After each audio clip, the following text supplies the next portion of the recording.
Emmanuel Macron tacle les États-Unis après sa visite de 3 jours en Chine. On accourt chaque fois que la France et l'Europe ont besoin de quelque chose ces dernières décennies et c'est comme ça qu'ils nous remercient. Le président français les a rendus furieux. À la télévision américaine, dans la presse, l'allié français est très critiqué. Dans son avion de retour de Chine, Emmanuel Macron appelle les Européens à prendre un peu de distance avec la ligne américaine, notamment concernant Taïwan. La pire des choses serait de penser que nous, Européens, devrions être suivistes sur ce sujet et nous adapter au rythme américain et à une surréaction chinoise. L'autonomie stratégique de l'Europe, pour le président français, c'est de sortir de la logique des blocs, de faire entendre une troisième voix, et pourquoi pas la sienne. Mais voilà, aux États-Unis, ça ne passe pas.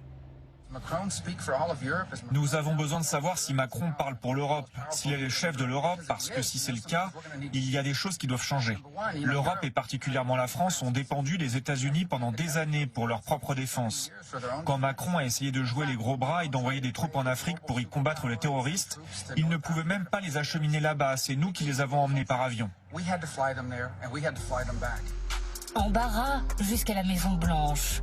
Face à la presse, on l'assure, l'ami français reste évidemment un allié, mais une explication est quand même demandée. Je laisse au président Macron le soin de répondre aux commentaires. Nous sommes très à l'aise et nous avons confiance en cette alliance forte et en cette grande amitié qui existe entre nos deux pays. Nous travaillons ensemble sur le continent et dans le monde entier avec la France. En France, le ministre de l'économie, qui revient du voyage chinois, justifie les choix et les mots de son président. Le président de la République a parfaitement raison de réclamer l'indépendance et la souveraineté européenne comme il le fait depuis 2017. Mais ce n'est pas parce que nous sommes les alliés des États-Unis que nous devons être contre la Chine.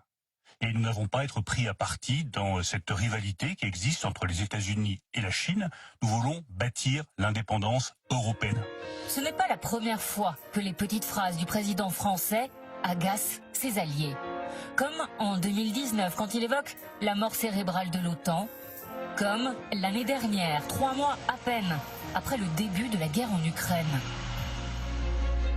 Il ne faut pas humilier la Russie pour que le jour où les combats cesseront, nous puissions bâtir un chemin de sortie par les voies diplomatiques. Je suis convaincu que c'est le rôle de la France d'être une puissance médiatrice.